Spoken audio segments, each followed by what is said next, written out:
காலைமலர் நிகழ்ச்சியில தெரிந்ததும் தெரியாதுங்கிற நம்முடைய பகுதியில நாள்தோறும் பல புதிய தகவல்களை தெரிஞ்சிட்டு இருக்கோம். அந்த வகையில நாம பார்க்க போறது ஹைப்பர் கிராவிட்டி சென்ட்ரிஃபியூஜ். அதிநவீனமான ஹைப்பர் கிராவிட்டி சென்ட்ரிஃபியூஜ் அப்படிங்கிற ஒரு ராட்சச இயந்திரத்தை சீனால உள்ள பொறியாளர்கள் விஞ்ஞானிகள் இணைந்து கண்டுபிடிச்சிருக்கிறாங்க.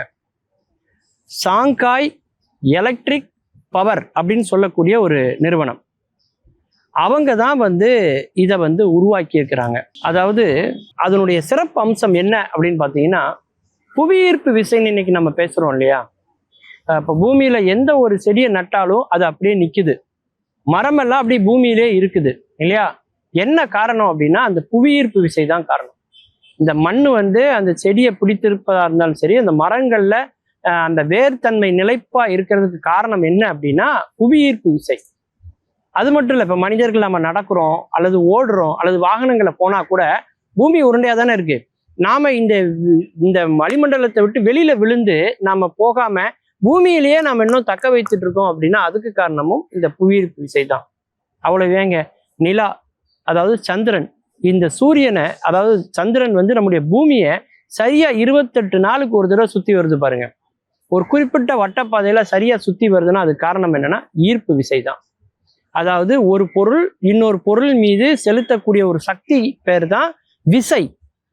அது காந்தம் இரும்பின் மீது செலுத்தினால் அதற்கு பேர் காந்த விசை.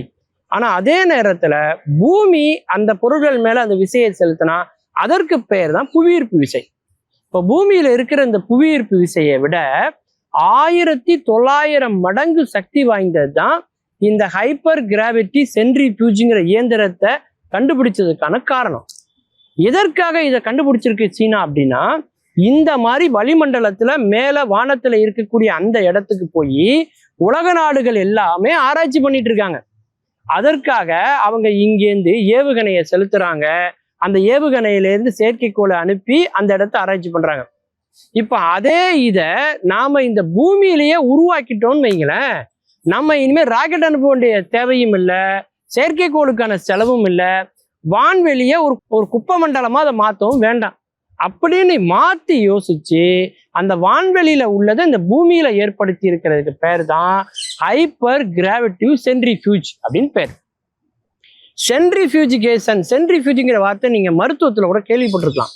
டாக்டர்லாம் நமக்கு பார்த்தீங்கன்னா பிளட் டெஸ்ட் எழுத கொடுத்தாங்கன்னா லேப்ல போய் நம்ம ரத்தத்தை கொடுத்தோம்னா ஒரு சின்ன ஒரு டெஸ்ட் டியூப் மாதிரி ஒரு சின்ன ஒரு இதுல கண்ணாடியில குழாய் மாதிரி இருக்கும், அதுல நம்ம ரத்தத்தை சேகரிப்பாங்க, பார்த்துருப்பீங்க. அதுக்கப்புறம் பார்த்தீங்கன்னா அதை ஒரு ஓட்டை இருக்கிற மாதிரி 4 துவாரங்கள் இருக்கிற மாதிரியான ஒரு மிஷின் ஒன்று இருக்கும். அதுல அந்த இதை மாட்டுவாங்க, மாட்டிட்டு சுத்த விடுவாங்க. எப்படி நம்ம ஊர்ல மாவு அரைக்கிற கிரைண்டரை சுத்த விடுறோமோ, மிக்சி சுத்துறோமோ, அது மாதிரி சுத்த விடுவாங்க. சென்ட்ரிஃபியூஜ் நடத்தோம்னா ஒரு பொருளை ஒரு குறிப்பிட்ட வேகத்துல சுத்தும் போது என்ன ஆகும்னா அதுல உள்ள பொருட்கள் பிரியும். ரத்தத்துல இருக்கக்கூடிய சில பொருட்கள் பார்த்தீங்கன்னா குறிப்பிட்ட வேகம் ஆர்பிஎம்ல சுத்தும் போது அந்த ரத்தத்துல உள்ளதெல்லாம் பிரிஞ்சு ஒவ்வொரு நிலையில அது எப்படி இருக்குங்கிறத அவங்க டெஸ்ட்டுக்கு ஆய்வுக்கு எடுப்பாங்க. அது மாதிரி பூமியிலேயே 1900 மடங்கு புவியீர்ப்பு விசையை விட அதிகமான விசையை உண்டாக்கணும்னா அந்த இயந்திரம் எவ்வளவு வேகத்துல சுத்தணும்னு பாருங்க. அப்படி ஒரு பொருள் வேகமா சுத்தும் போது என்ன ஆகும்னா வெப்பம் அதிகமாகும். நீங்க மிக்சி போட்டு பாருங்க, மிக்சியில ஒரு பொருளை போட்டு சுத்த விட்டீங்கன்னா அதுக்கப்புறம் அதுல ஒரு சூடு இருக்கும், நீங்க பார்த்துருப்பீங்க. அப்போ இவ்வளவு மடங்கு அதிகமான ஒரு ஆற்றல் 1900 G டன் உள்ள ஒரு பொருளை சுத்த விடணும் அப்படின்னா அப்ப எப்படி இருக்கும்னு பாருங்க அந்த சூடு.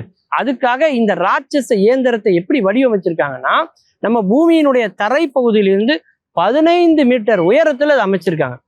அது வெளியிடக்கூடிய வெப்பத்தை எல்லாம் குளிர்விக்கிற தன்மையில அதை சுத்தி குளிர்விப்பான்களையும் அவங்க ஏற்படுத்தியிருக்காங்க.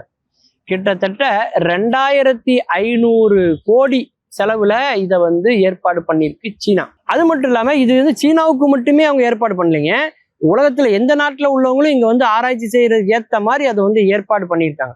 எதனா இதை ஏற்பாடு பண்ணியிருக்காங்கன்னா, ஒரு அணை உடையுது அப்படின்னா அது எதனால உடையுது, எப்படி உடையுதுங்கிறது தத்துருவமா இந்த விசையின் மூலமா நம்ம தெரிந்து கொள்ள முடியும். அது மட்டும் இல்ல, நிலநடுக்கம் வருது, நிலத்துல ஒரு சரிவு ஏற்படுது, அது மட்டும் இல்லாம ஒரு பெரிய கட்டடம் இருக்கு, அந்த கட்டடத்தினுடைய நிலைப்புத்தன்மை என்ன, எவ்வளவு ஸ்ட்ராங்கா இருக்கு, அதிவேகமாக ஓடக்கூடிய மின்னல் வேக புல்லட் ட்ரெயின்லாம் இருக்கு இல்லையா, அப்படி ஓடும் பொழுது தண்டவாளத்துக்கும் அந்த ட்ரெயினுக்கும் இருக்கக்கூடிய அந்த உராய்வு எந்த நிலைமையில இருக்கு அப்படின்னு ரொம்ப நுண்ணியமா பல விஷயங்களை தெரிந்து கொள்வதற்கு இந்த ஃபோர்ஸ் பயன்படுது அப்படிங்கிறதுக்காக தான் சீனா இதை உருவாக்கியிருக்காங்க. மீண்டும் பல புதிய தகவல்களோடு அதில் அறியப்படாத பக்கங்களோடு உங்களை சந்திக்கிறேன். நன்றி, வணக்கம்.